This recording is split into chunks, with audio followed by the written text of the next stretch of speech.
for me, cracking the code with regard to language and culture was about how I could use that to have a more fulfilling life.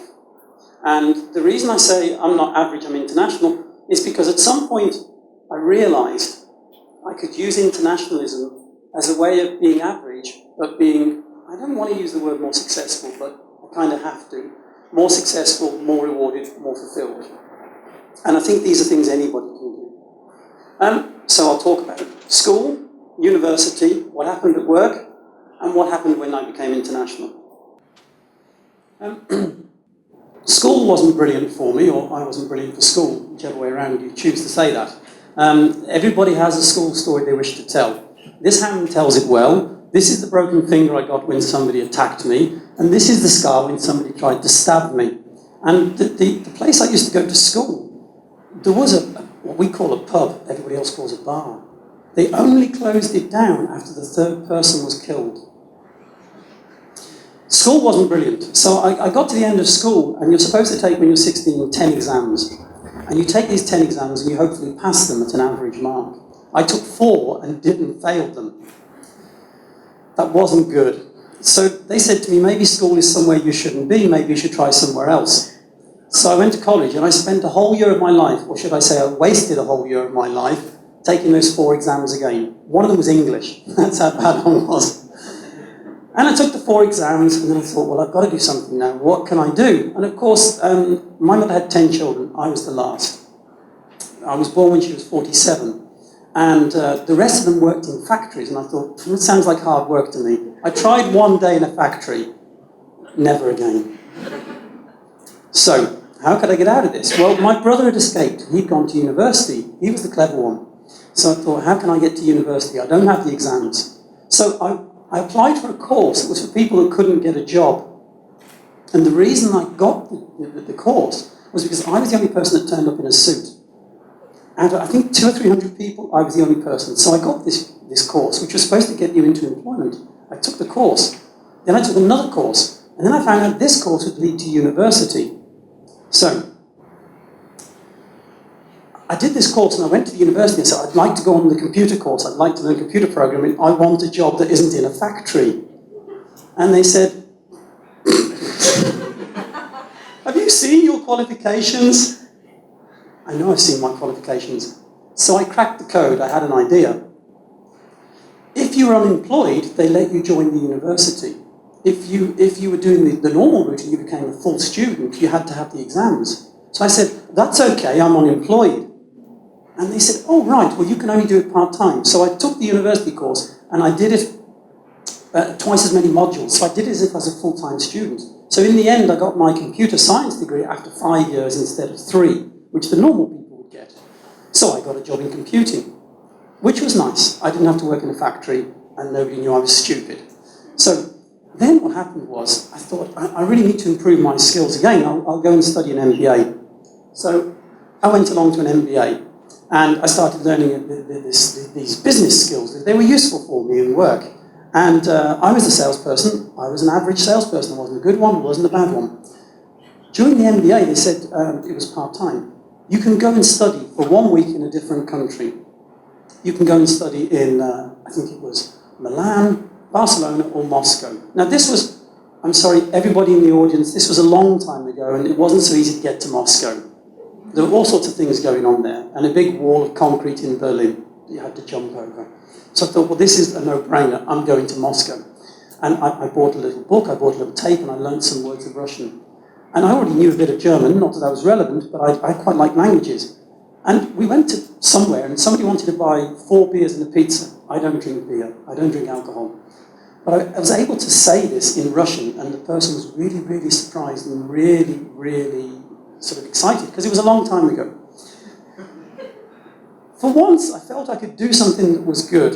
For once, I felt I could do something that was interesting and that was rewarding. And I remember an American spoke to me later on an airplane, and he said there was a reward value with languages. If you speak a language that's close to your language, it doesn't matter.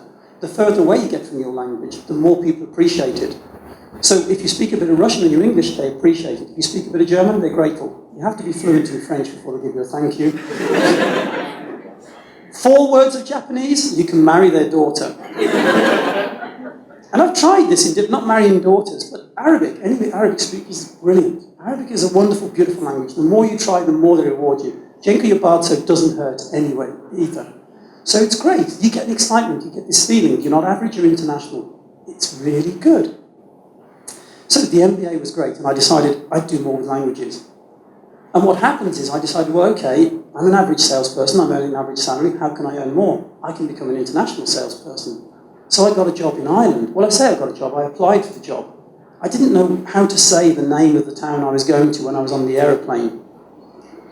I couldn't read it. It was in English, but I couldn't read it because it was Irish. And so I eventually got that job, and that was the start of an international career in sales. I then got a job in Germany, where I started being an account manager for Germany, and then I ended up doing a sales role in Silicon Valley in the USA. At this point, they don't know about my educational career.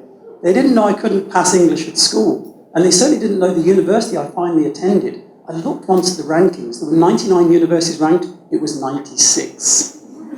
It was called a local access university for people who needed jobs. So they don't mind anymore. People don't realise where you're from when you're international. They appreciate you for what you are rather than where you came from. What happens is I got the opportunity to travel outside of Europe. I remember a person once said to me, he was applying for a job as a tour guide, and they said, how many countries have you been to? Europe counts as one. So the States is very similar, but when you start going to Asia, when you start travelling the world, it gets more and more interesting. So at one point I'd got an international job. I was going out to see a customer in Germany. Because it was a work job, I had to go to the customer at 4 o'clock in the morning. I left the UK, went and saw the customer, fell asleep during the meeting, got home in the same day. And I thought, I don't want to do that anymore. So I became self-employed. And I decided I would take these things myself. I would start travelling the world. And I teach people sales. I teach people internationalism. I show companies how they can sell more across the web. And again, they don't know about my educational background. But it means that I've trained over 6,000 people in sales in many, many countries, about 53 countries. And I'm still a very, very average salesperson. But I get to see things and people and cultures that I wouldn't see otherwise if I was working in that factory in my hometown. And what happened there was me deciding that I'd try a bit of language. I'm not fluent, I'm not a linguist. Everywhere I go, I try, and people really respect that. I remember once I'd gone to Siberia and I ran a course, and then I went to another country, another country, another country. And I came back, and I think I'd been to 14 countries in 2 weeks, speaking or training or doing various things. And I had to go to a shop on the way home. And I parked up from the airport, and I saw somebody I went to school with. And I was always a bit embarrassed about school because I didn't want them to know me, they didn't want to know me. And I looked at this lady and I thought, and she looked at me, and she said to me, you're a long way from home, aren't you? I was 30 miles away from home, 50 kilometres. And I thought, it's a really interesting concept, you're a long way from home. Because do you travel with your mind or do you travel with your soul? And I think the more you have time to spend with other cultures, the more you travel with your soul rather than your mind. Because we can all read about things, but maybe you have to come to Poland to understand it. A Russian friend of mine said he spent 3 hours talking to a Polish girl. I suspect he was talking to her for a different reason, but she explained the history of Poland and Russia, and he said, as a Muscovite, it was the first time he understood. So for him, cracking that international code was spending some time with somebody else and understanding what history was to them. So I've retired. Somebody said to me once, what do you do, Doug? And I said, I'm not really sure. They said, what do you think about it? I said, it's like I've retired. I get to do everything I want, but people pay me. It's a really nice life. If somebody said to me, what would happen if you won the lottery? I'd say I'd do the same thing, I'd just charge people more for doing it. So now what happens is that I'm self-employed, but the British government and other people pay me to help British companies, American companies, and all sorts of other people to help them sell internationally, to help them translate. I went to a company recently, an engineering company. I said, what's your top export market? They said, Poland. I said, that's great. Poland's a growing economy, very positive. I said, is your website translated to Polish? No. Why not?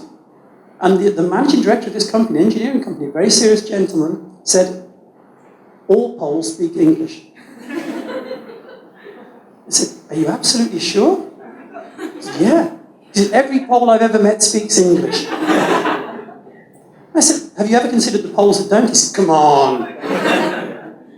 I said, how about the Poles who don't speak English are buying from the Germans?